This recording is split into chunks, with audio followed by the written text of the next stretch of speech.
આજે દિલ્હી રાજ્યના તમામ મતદાતાઓએ ખૂબ મોટી સંખ્યામાં ભારતીય જનતા પાર્ટી ઉપર માનનીય વડાપ્રધાન શ્રી નરેન્દ્રભાઈ મોદીજીના મોદી કી ગેરંટી પર વિશ્વાસ જતાવી અને આજે ભારતીય જનતા પાર્ટીને ફરી તેઓ શાસન તરફ લઈ જઈ રહ્યા છે.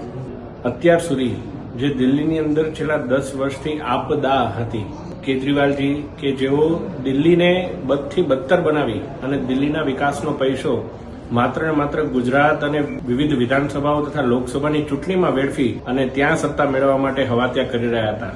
આજે એમણે એમની જમીન પણ ખોઈ દીધી છે.